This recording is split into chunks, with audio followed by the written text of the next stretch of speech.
जय श्री राम।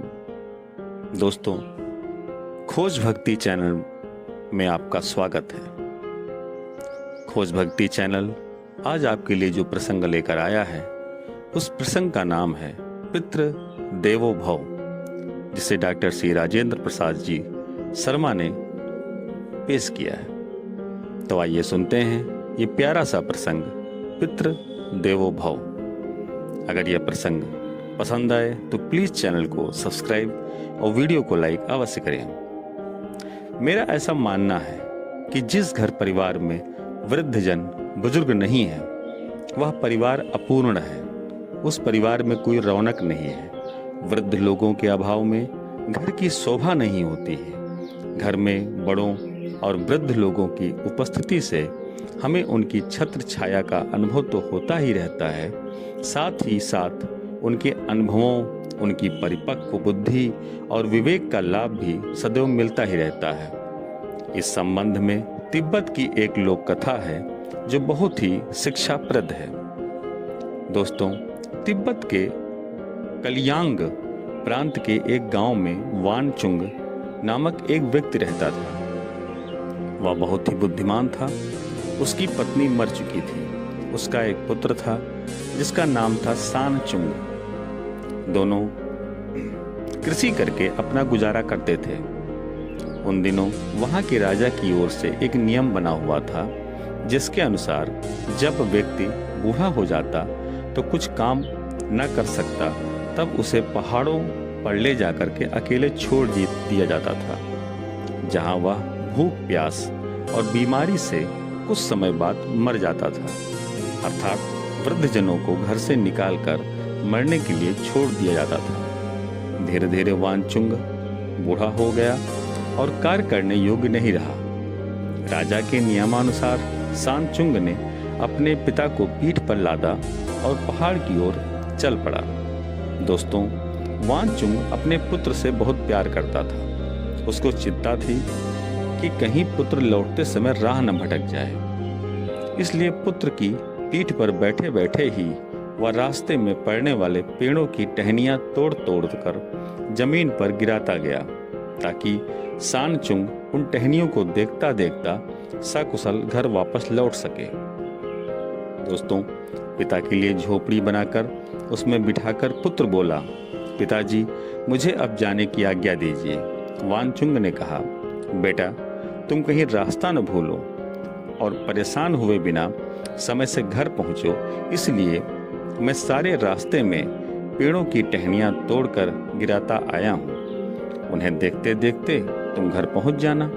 पिता का अपने प्रति अगाध प्रेम देखकर सानचुंग की आंखों में आंसू आ गए।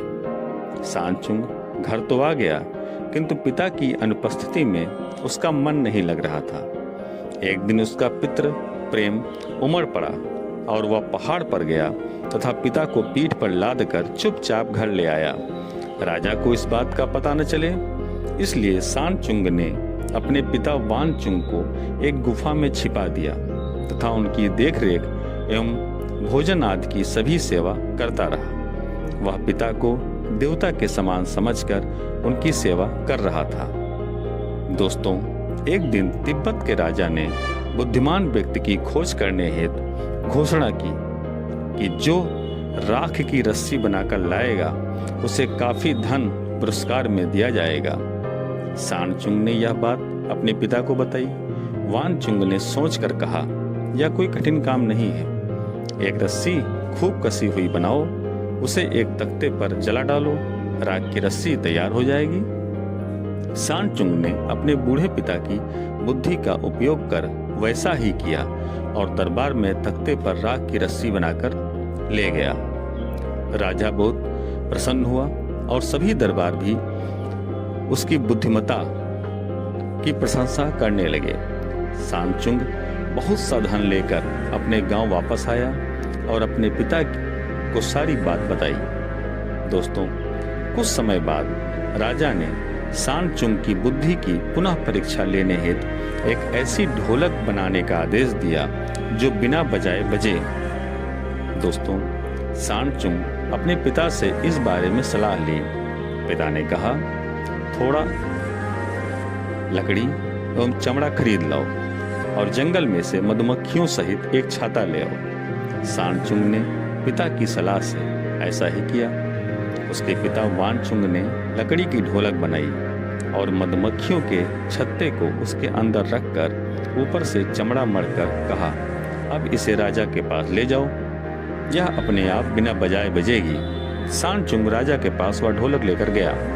जैसे ही राजा ने ढोलक हाथों में ली, हिलने डुलने से उसके अंदर बंद मधुमक्खियां इधर उधर उड़ी और चमड़े से टकराईं, जिसके कारण ढोलक अपने आप बजने लगी।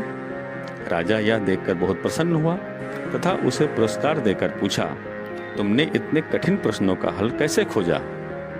सांडचुंग ने राजा से निवेदन किया कि यदि दंड न दिया जाए तो मैं सत्य बात बता सकता हूँ। राजा ने आश्वासन दिया। सांडचुंग ने सारी बातें सत्य सत्य बता दी और अंत में कहा, मैं पिता से बहुत प्रेम करता हूँ तथा पिता को देवता स्वरूप ही मानता हूँ, इसलिए उनसे अलग नहीं रह सकता हूँ। यह कहते कहते वह रो पड़ा। राजा यह सब बात सुनकर बहुत ही प्रभावित हुआ और बोला, मुझे आज पता चला कि बूढ़े व्यक्ति वास्तव में बहुत बुद्धिमान और अनुभवशील होते हैं। राजा ने सांडचुंग के पिता वानचुंग को सम्मान पूर्वक राजधानी में बुलवाकर उन्हें अपने दरबार में प्रधानमंत्री के पद पर रखा और आदेश दिया कि आज से बूढ़े व्यक्ति अपने परिवार के साथ रह सकते हैं। यह आदेश पितृभक्ति के कारण ही संभव हो सका। तो दोस्तों, यदि कहानी पसंद आई हो तो प्लीज़ चैनल को सब्सक्राइब और वीडियो को लाइक अवश्य करें। जय हिंद, जय भारत।